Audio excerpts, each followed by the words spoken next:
Donc, ça se connecte encore un peu. On est à 56 participants. On est très heureuse de voir tout le monde. Merci d'être là.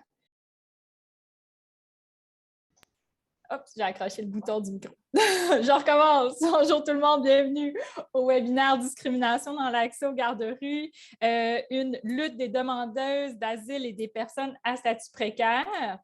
Mon nom est Véronique Fortin, je suis professeure à la faculté de droit de l'Université de Sherbrooke.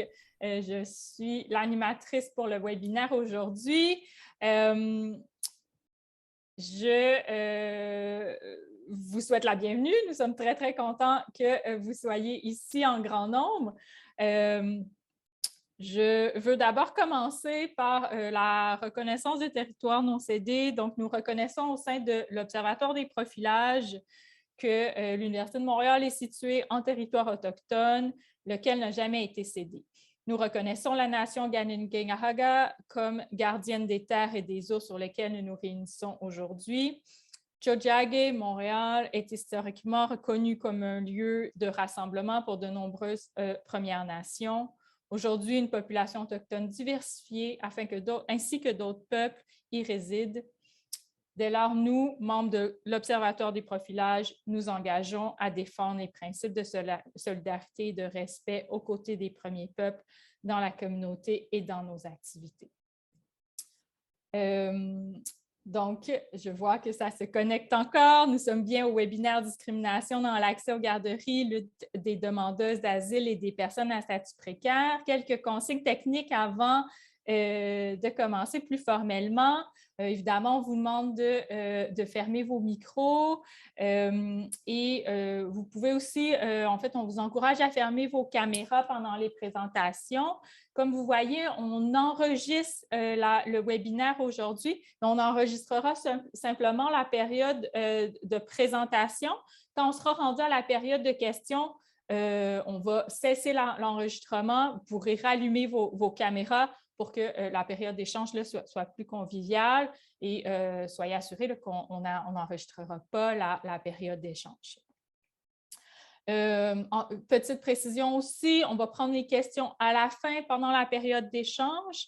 Vous pouvez les écrire au fur et à mesure dans le chat, donc dans la petite boîte de dialogue là, qui est à côté. Vous pouvez aussi lever la main. Donc, il y a une main, le mien est en bas, pour réaction. Si vous allez dans le bouton réaction, vous allez pouvoir, bon, voyons, je ne le vois même pas, pouvoir peser sur la petite main jaune, lever la main et on va pouvoir vous donner la parole là, dans la période d'échange.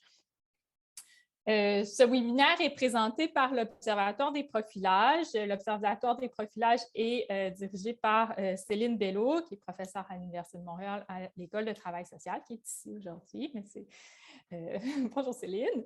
Et c'est quoi l'Observatoire des profilages? En fait, c'est une structure de recherche qui est composée de plus de 30 chercheurs, d'une vingtaine de partenaires communautaires et institutionnels, une quarantaine d'étudiants et étudiantes à la maîtrise et au doctorat. Assurant une veille et une vigilance, l'Observatoire des profilages vise à développer de nouvelles connaissances sur les pratiques et les expériences de profilage, ainsi qu'à développer des plaidoyers pour soutenir des changements dans les politiques et les pratiques institutionnelles qui permettraient d'y mettre fin. Donc, voilà en gros pour l'Observatoire. Aujourd'hui, on est rassemblés dans ce webinaire pour discuter de la lutte des demandeuses d'asile et des personnes à statut précaire dans l'accès aux garderies.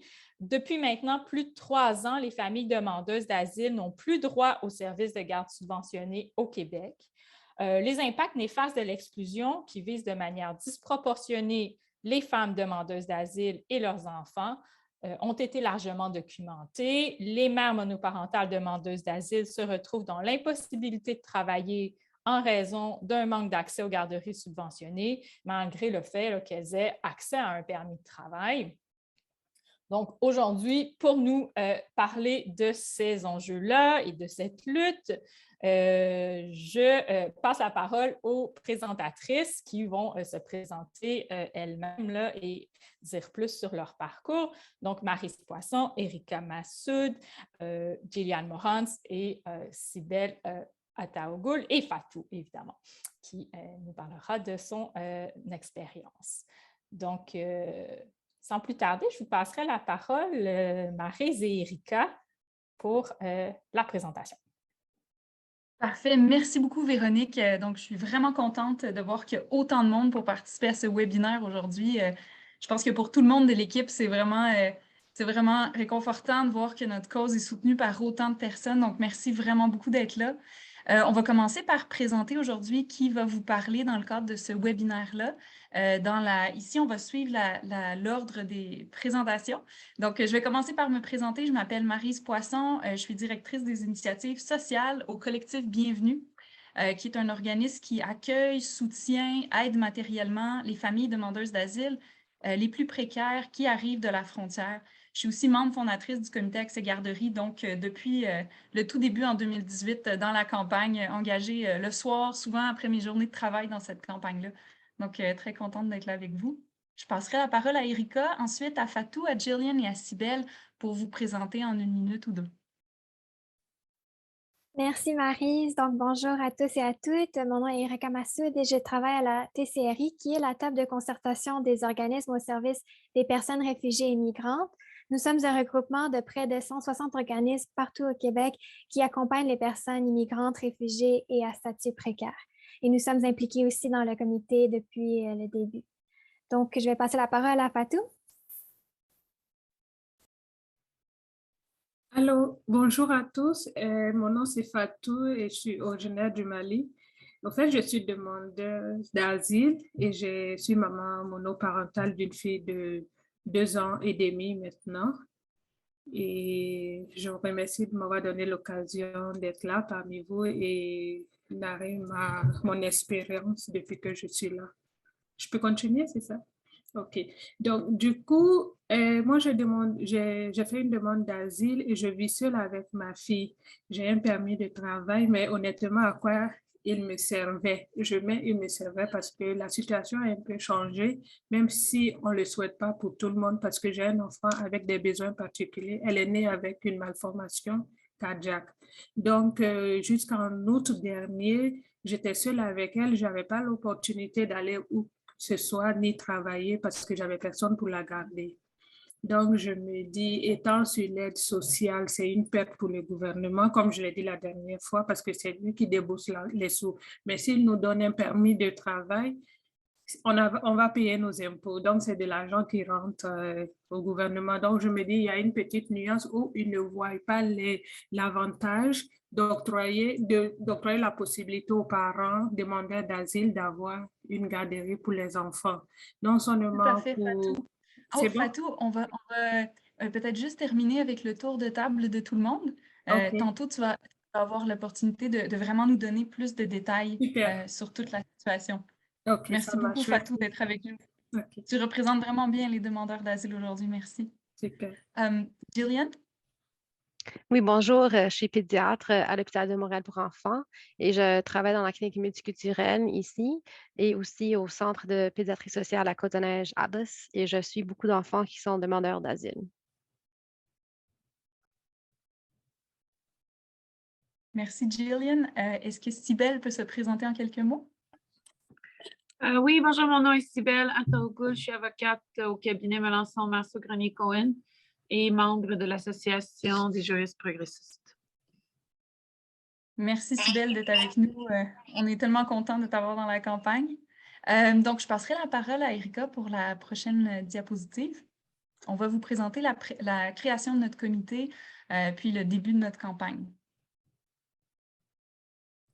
Oui, merci Maryse. Donc, tout de suite après, je vais te passer la parole, Cybèle, puisque je sais que tu dois quitter très rapidement. Donc, juste pour vous mettre un peu dans le contexte de l'historique et de la raison d'être du comité, le comité a été fondé en 2018 après la décision du ministère de la Famille en avril 2018 de réinterpréter l'article 3 du règlement sur la contribution réduite.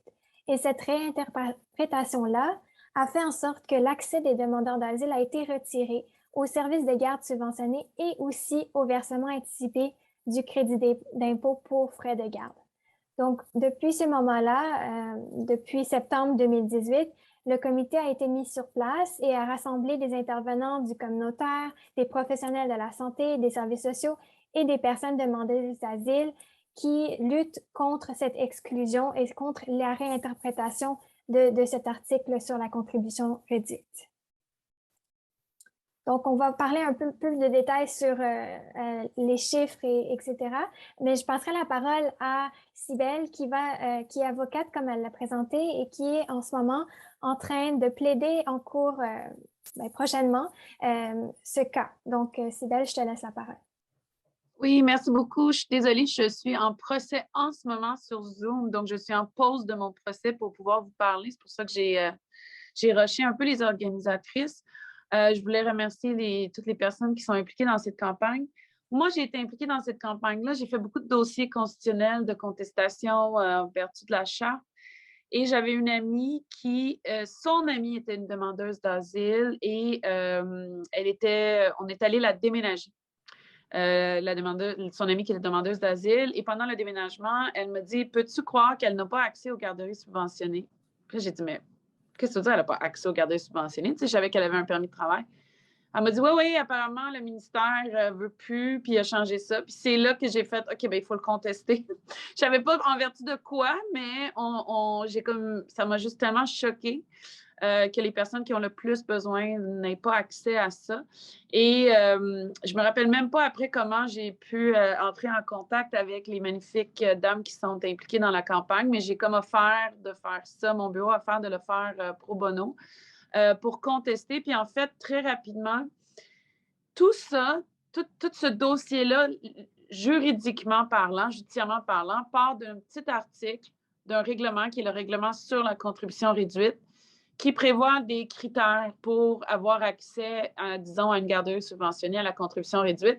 Et cet article n'a pas changé, elle a toujours été pareil, mais c'est une interprétation de l'article. En fait, l'article dit, dans les catégories, on peut y avoir accès si on est, puis c'est où, là, un ou l'autre. Donc, si on est citoyen canadien, évidemment, ou résident permanent, il y a plusieurs critères. Un des critères, c'est où titulaire d'un permis de travail qui séjourne principalement afin d'y travailler, donc au Québec. Ça, c'est la phrase utilisée par le ministre pour dire qu'on ne peut pas donner accès aux demandeuses d'asile à nos garderies parce qu'elles ne sont pas ici principalement pour travailler. Je vois des têtes, là, c'est complètement... En tout cas, pas de commentaires parce que je suis dans le dossier, je suis une avocate et que je vais faire attention à ce que je dis. Mais vous comprendrez que pour moi, c'était inacceptable comme interprétation. Donc, on le conteste. On a plusieurs arguments basés sur la charte, l'atteinte à la dignité, etc. Mais un des arguments qu'on soulève aussi, c'est que chaque règlement qu'on adopte doit être habilité par une loi. Pour adopter un règlement, il faut qu'il y ait une loi qui te permette de le faire, puis il faut que cette loi-là te donne les critères. Et essentiellement, et je vais terminer là-dessus, ce qu'on dit, c'est que la loi ne permet pas de faire cette distinction-là. Fait que, premièrement, on dit que le ministère l'interprète mal. Ça, c'est une chose. Deuxièmement, on dit s'il l'interprète bien, bien, la loi ne le permet pas. Et si la loi le permet, bien, on dit que ça contrevient à la Charte canadienne, etc., etc. Donc, on a plusieurs arguments. Et on va être entendu au mois d'avril, les 21-22 avril à la Cour supérieure. C'est accessible à tous, là. On verra si ça va être sur Zoom pour que vous puissiez assister. Et entre-temps, la personne qui était visée, heureusement, a eu sa reconnaissance. Donc, on sait que le gouvernement va dire, bien, vu qu'elle a eu sa reconnaissance, le dossier n'a plus de pertinence. Et nous, on va dire, bien non, il y a des milliers de personnes dans la situation. Voilà, ça complète. J'ai fait ça dans un temps record pour moi-même, mais peut-être pas pour vous. Merci beaucoup d'assister. Merci beaucoup, Cybèle. C'est un travail très important, puis on est très chanceuses d'avoir le soutien de votre firme Pro Bono pour travailler sur ce cas. Donc, je passerai la parole à Maryse. Oui, parfait. Erika, tu peux remonter dans le PowerPoint étant donné qu'on a descendu vers Cybèle. En attendant, moi aussi, je vais vraiment remercier Cybèle et son cabinet. Vous faites ça vraiment par conviction. Je vous remercie vraiment d'être là, puis je pense que si on gagne en avril, ça peut changer le quotidien de milliers de familles. Je veux Justement, juste dire, je veux maintenant, pas t'interrompre, je voulais juste dire, remerciez-moi pas, tu sais, j'ai une fille de 2 ans et chaque matin, je l'amène dans une garderie subventionnée. Fait que c'est pas fair. oui. En tout cas, c'est bon. Oui, oui, oui. Il y a plusieurs personnes qui me rapportent ça, là, tu sais, constamment, là, à quel point la garderie, c'est nécessaire pour le quotidien de tout le monde. Puis là, on parle justement combien de demandeurs d'asile ont peut-être pas accès à la garderie. C'est très difficile à identifier, hein. Donc, étant donné que les garderies ne sont plus accessibles, les garderies subventionnées depuis 2018, c'est difficile pour nous de savoir, on parle de combien de familles. Mais pour vous donner une idée, seulement un peu en termes de quantité d'enfants qui n'ont probablement pas accès. Seulement en 2017, le Québec a reçu plus de 50 000 demandeurs d'asile. C'était environ le même nombre pour 2018. On sait qu'en 2017, c'est un chiffre intéressant, sur les 50 000 demandeurs d'asile, on avait 13 193 enfants de 0 à 14 ans. On ne sait pas combien de ces enfants-là, on n'a pas les statistiques officielles, avaient entre 0 et 5 ans, mais on parle certainement de milliers d'enfants seulement en 2017 qui sont arrivés au Québec pour demander l'asile avec leurs parents. Même chose en 2018. On sait qu'avec la pandémie, hein, la frontière était presque fermée, sauf certaines exceptions. Donc, on sait que ça a été plus tranquille, mais 2017-2018, certainement des milliers d'enfants. On a eu la réouverture de la frontière. Je l'appelle un peu comme ça, c'est un peu plus compliqué que ça, mais les demandeurs d'asile peuvent faire une demande d'asile, notamment au chemin Roxham, depuis le 21 novembre 2021. Pour vous donner une idée aussi de combien de personnes on parle, on a eu seulement la dernière semaine, imaginez en novembre, 835 personnes arrivées en une semaine et 2875 pendant le mois de décembre 2021. Le mois de janvier 2022, donc le mois dernier, on n'a pas encore les chiffres officiels, mais on a su que certains jours, il y a eu jusqu'à 200 personnes qui sont arrivées par jour pour demander l'asile. Donc, vous imaginez ici qu'on parle certainement de milliers d'enfants qui n'ont pas accès aux services de garde. Difficile pour nous de dire combien. Bien sûr, il y a des familles qui vont déménager vers l'Ontario. C'est difficile de savoir combien, mais on peut certainement dire des milliers d'enfants. On peut passer à la prochaine diapositive. Je vous ai parlé un peu de combien de personnes sont affectées. Maintenant, pour combien de temps? Je vais vous introduire un peu aux différents statuts, notamment le statut du demandeur d'asile, et à quelques délais entourant les statuts. C'est approximatif, c'est basé sur nos observations, mais ça va vous donner peut-être une idée combien de temps ces enfants-là n'ont pas accès aux garderies. Donc, les demandeurs d'asile, ceux et celles qui travaillent auprès d'eux et d'elles, vous savez, c'est des personnes qui sont en attente d'une audience pour obtenir le statut de réfugié. Donc, ils ne sont pas réfugiés acceptés encore. L'audience prend entre un an et demi et 4 ans. C'est assez rare que ça va être en un an et demi que le statut va être obtenu. Ça peut arriver. C'est globalement entre 2 ans et 4 ans pour avoir l'audience. Donc, si on est accepté à l'audience, vous pouvez imaginer que pendant cette attente-là, qui est très longue, le non-accès aux garderies a un gros impact. On parle d'un taux d'acceptation, et encore là, hein, mes chiffres sont approximatifs. Vous pouvez aller voir le site web de la CISR pour ça. Un taux d'acceptation approximatif de 50 % les dernières années. Donc, pour les personnes acceptées qui obtiennent le statut de réfugié, éventuellement, l'accès aux garderies change, mais pour toutes les personnes qui sont refusées à l'audience par la suite, le non-accès aux garderies continue. Ensuite, on a une autre catégorie aussi de statuts sur lequel je veux dire seulement quelques mots. On a beaucoup de personnes qui sont non éligibles à l'asile pour différentes situations, sans entrer dans les détails, mais ces démarches-là prennent certainement 2 ans et plus, voire 4 ans, 5 ans, 6 ans si on fait une demande pour motif humanitaire. Ça peut être très, très long pour un jour avoir le statut régularisé. Donc ici, encore une fois, vous pouvez imaginer qu'un enfant qui aurait besoin de garderie de 1 à 5 ans, ces délais-là couvrent toute la petite enfance aussi. Comme je disais, on a les demandeurs d'asile déboutés à l'audience.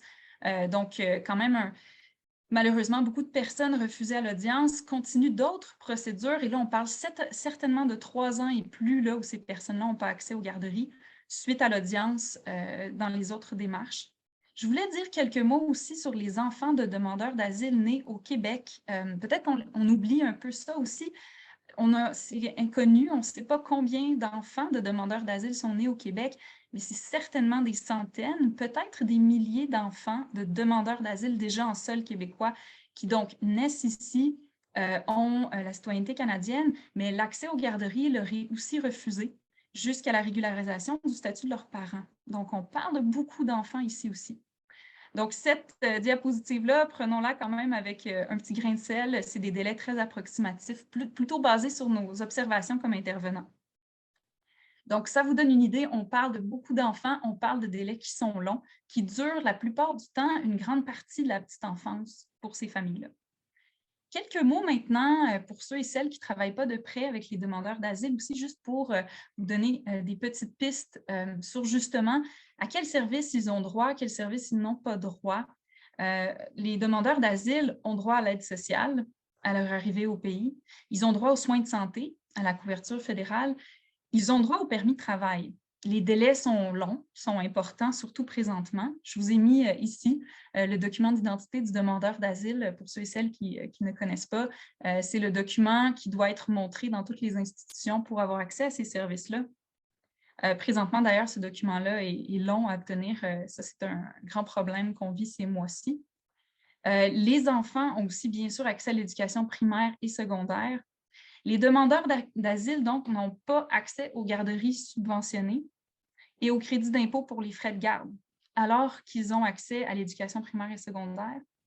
Ils n'ont pas non plus accès à l'éducation postsecondaire subventionnée. Donc, certaines écoles privées vont les accepter, mais pas les études subventionnées. Ils n'ont pas non plus accès à la prestation canadienne pour enfants.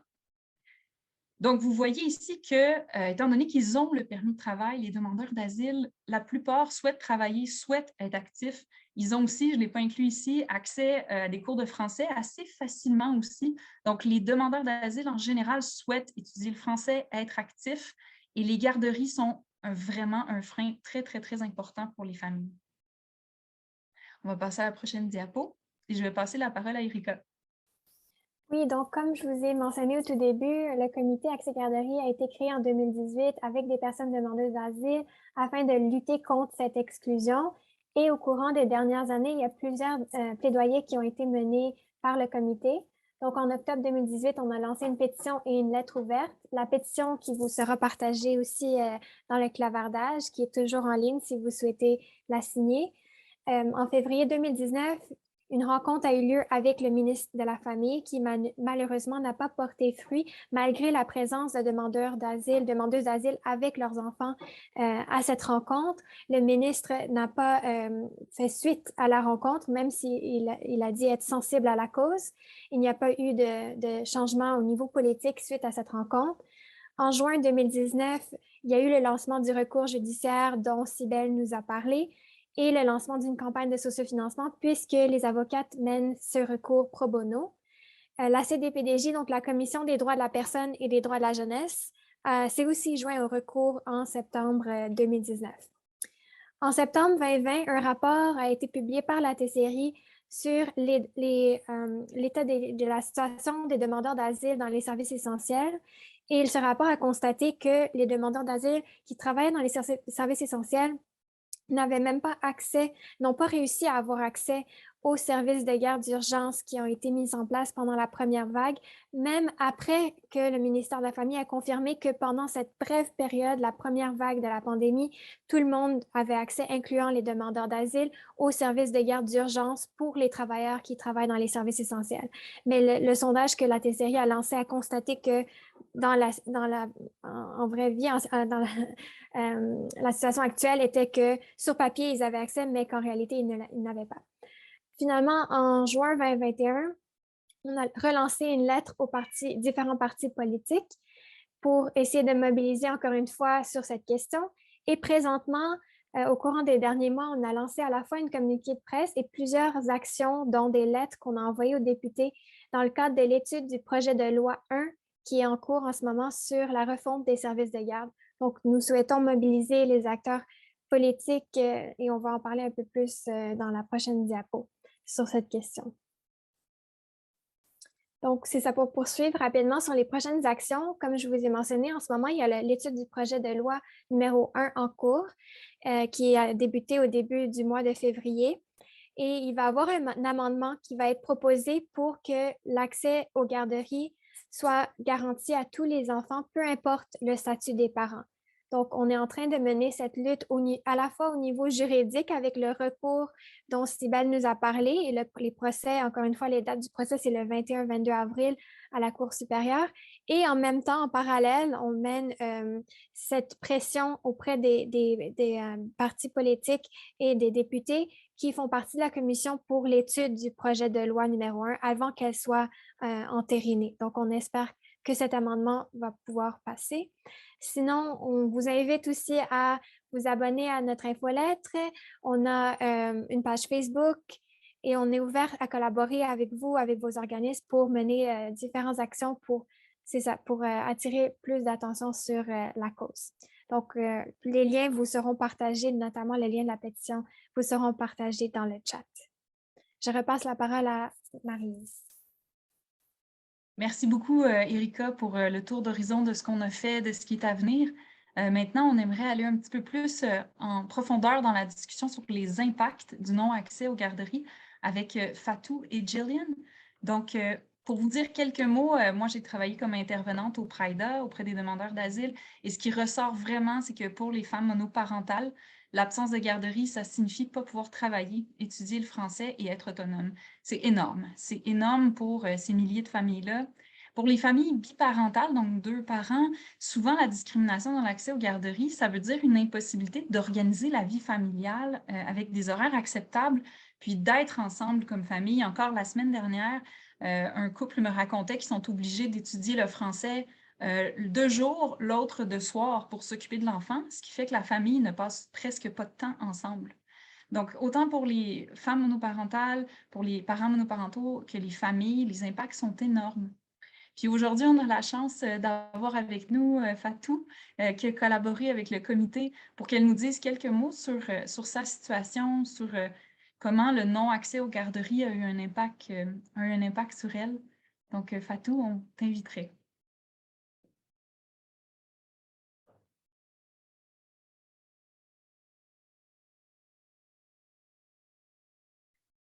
Ah, peut-être qu'on va vérifier s'il y a un problème de micro. Je ne sais pas si quelqu'un voit si son micro est peut-être fermé.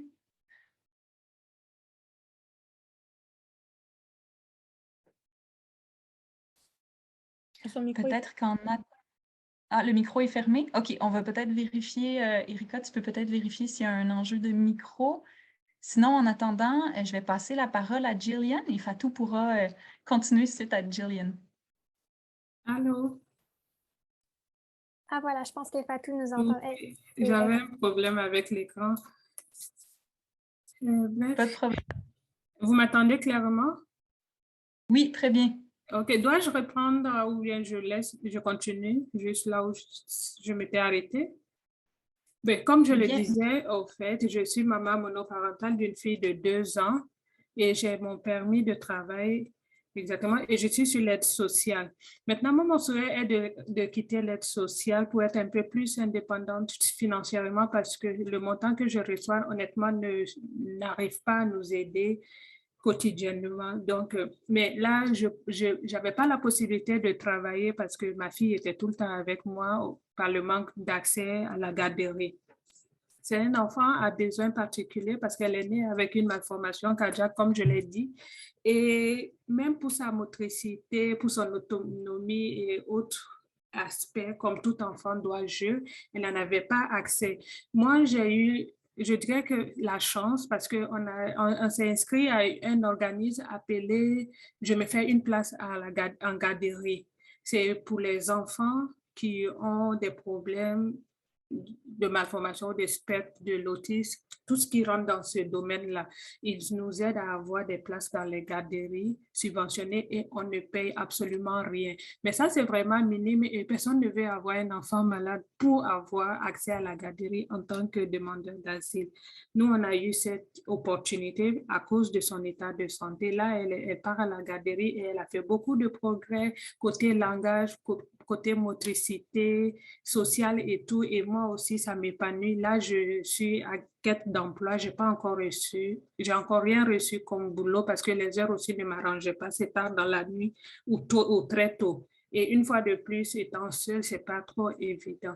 Donc, le fait d'être demandeur d'asile et ne pas avoir accès à la garderie, qu'on soit monoparental ou la famille, ça affecte réellement, négativement sur notre vie de tous les jours. Ne serait-ce que la santé malade, ne serait-ce que pour le développement de l'enfant en tant que tel, et aussi même pour le gouvernement, parce que ça nous permet à nous d'être indépendants, de ne pas être sur l'aide financière, travailler de nous-mêmes et payer nos impôts, être utiles à la société. Donc, c'est vraiment une belle lutte que nous menons et nous allons continuer à la mener et avoir la victoire par la grâce de Dieu et tout ira bien. Donc, je vous remercie de m'avoir donné l'opportunité de m'exprimer et je reste toujours active aussi au sein de notre organisme pour mener à bon cette lutte. Je vous remercie.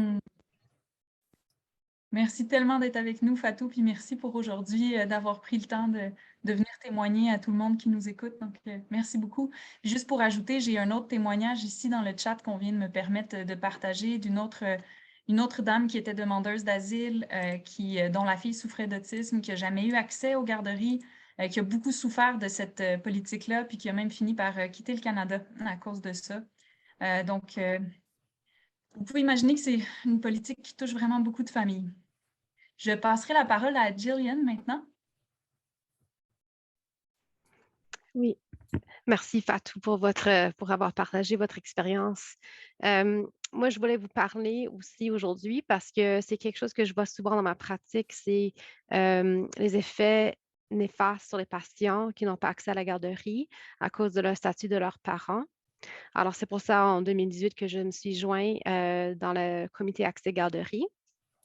Dans mon travail clinique, je vois souvent des enfants demandeurs d'asile qui ne peuvent pas bénéficier de l'environnement stimulant de la garderie et qui ont des retards de langage ou de motricité ou des difficultés comportementales.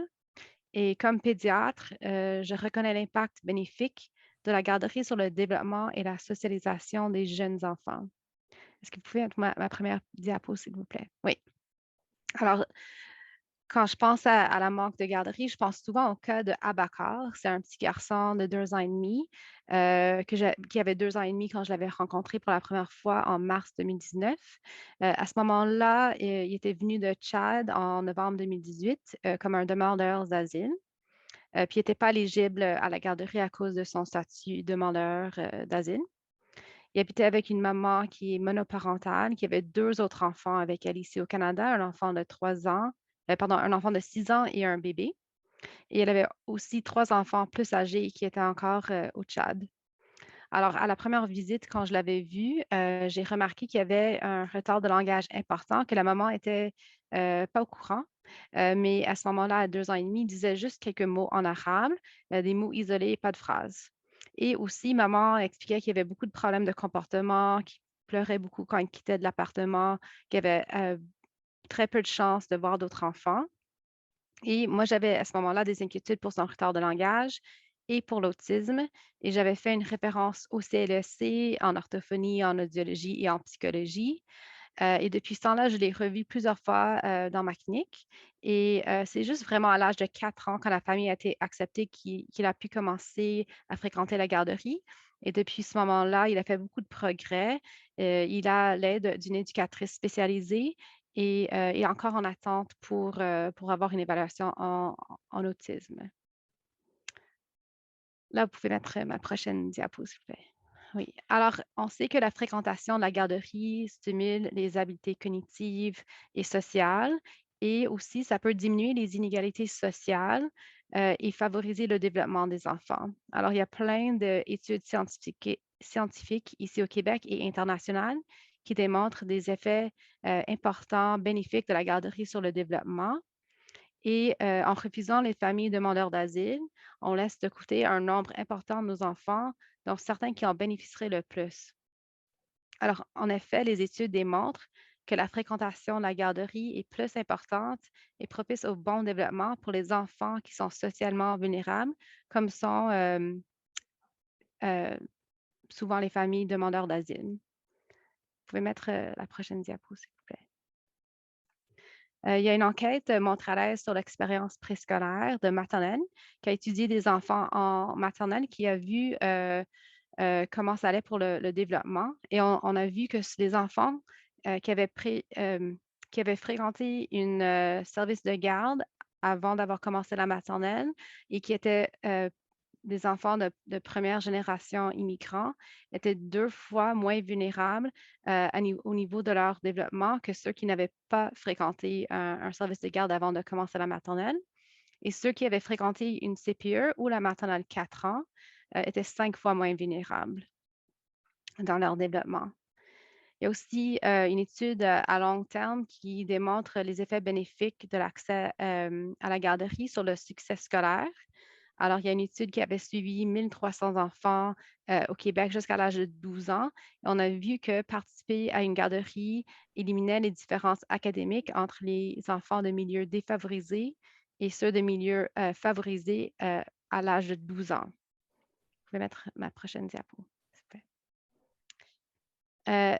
Il y a une autre, encore l'étude de l'enquête montréalaise. Si on regarde les enfants au complet, on voit que ceux qui avaient commencé la garderie avant l'âge de 12 mois étaient 2,7 fois moins susceptibles d'être vulnérables dans 2 domaines ou plus dans leur développement. Alors, ça me semble que ceux qui commencent la garderie à un plus bas âge ont plus d'effets bénéfiques. Et comme on a vu avec Maryse, le temps d'attente pour une décision de demandeur d'asile est très long, peut-être plus qu'une année ou même jusqu'à 4. Et ça représente une longue période dans la vie d'un jeune enfant. Et aussi, ça représente une importante opportunité manquée pour la stimulation de leur développement. Alors, c'est clair que la garderie stimule le langage, les capacités motrices, la socialisation et la francisation. Et c'est souvent aussi à la garderie, si un enfant a des problèmes de développement, qui vont le détecter et qui vont entamer les évaluations et les services nécessaires. Prochaine diapo, s'il vous plaît. On sait aussi que le manque d'accès à la garderie entraîne des conséquences pour la famille entière, souvent les mères. Ça crée une barrière importante à l'emploi, à l'apprentissage d'une nouvelle langue et diminue les opportunités de s'intégrer socialement. Alors, les enfants sont à la fois directement et indirectement affectés par la politique de les exclure de la garderie subventionnée. En 2010, ça, c'était une autre période où les demandeurs d'asile n'avaient pas accès à la garderie subventionnée. J'avais fait une étude avec 65 familles demandeurs d'asile sur les défis de réintégration à la société québécoise. Et ce qui a ressorti, c'est que la plupart identifiaient un manque de garderie subventionnée comme un des plus gros défis depuis leur arrivée au Québec. En fait, je ne suis pas la seule qui voit les effets néfastes d'un manque d'accès de garderie pour les enfants demandeurs d'asile. En 2019, il y a une pétition qui a été signée par plus que 130 professionnels de la santé qui étaient au ministre de la Famille pour lui demander de réinstaurer les subventions pour les demandeurs d'asile. Mais malheureusement, on n'a pas encore vu de progrès concret. Cependant, je garde mon espoir que dans les prochains mois, on va voir un changement de politique et que les enfants vont avoir accès à la garderie subventionnée. Parce que c'est très important pour eux. Merci. Merci beaucoup, Jillian, qui est dans le comité depuis le début aussi, depuis 2018. Merci pour ton implication soutenue. Alors, quelques mots parce que j'ai eu beaucoup de questions dans le chat. Donc, je voulais juste mentionner que oui, nous allons envoyer un courriel à tout le monde qui s'est inscrit à Live and Bright avec les liens de ce qu'on a discuté aujourd'hui, avec la présentation, avec une invitation à se joindre à notre infolettre. On va aussi le poster sur l'événement Facebook pour ceux qui ont rejoint à partir de Facebook. Je rappellerai aussi les actions en cours dont Erika a parlé qui sont à venir dans les prochaines semaines. Donc, on a l'étude du projet de loi sur les services de garde présentement à l'Assemblée nationale du Québec. Donc, dans les prochaines semaines, le comité Accès Garderie a invité tous ses supporters à envoyer des courriels aux députés. Donc, on va vous envoyer cet appel à l'action-là aussi par courriel. En fait, on a un amendement qui se prépare par un parti d'opposition qui va proposer au gouvernement un amendement à la loi pour que tous les enfants, peu importe le statut des parents, donc pas seulement demandeurs d'asile, mais autres statuts aussi ou personnes à statut précaire sans statut, aient accès aux services de garde. Bien sûr, on ne sait pas si on va gagner à cette étape-là, mais ça vaut la peine, je pense, de faire de la pression dans les prochaines semaines à ce sujet-là. Sinon, on va continuer nos actions publiques d'ici le procès en avril. Donc, retenez le procès avec la firme de Cybelle qui nous a parlé tantôt, qui était bien occupée, les 21 et 22 avril. On va aussi vous envoyer de l'information si vous vous joignez à notre infolettre. Donc, je vous remercie. Le webinaire va aussi être enregistré. On va vous transmettre le lien pour ceux et celles qui ont manqué la fin. Je vais repasser la parole à notre animatrice Véronique. Oui, merci beaucoup. Merci à vous toutes pour cette présentation. Donc, on a appris la politique de non-accès aux garderies subventionnées pour les personnes demandeuses d'asile. On a vu les effets néfastes, non seulement sur les familles, et particulièrement sur les femmes, mais aussi sur les enfants du non-accès aux garderies. Vous nous avez parlé de votre mobilisation là, depuis 2018, du recours qui sera bientôt en cours supérieur. Est-ce qu'il y en a qui auraient des questions par rapport à ça? Et je dois d'abord dire que c'est le moment d'éteindre l'enregistrement.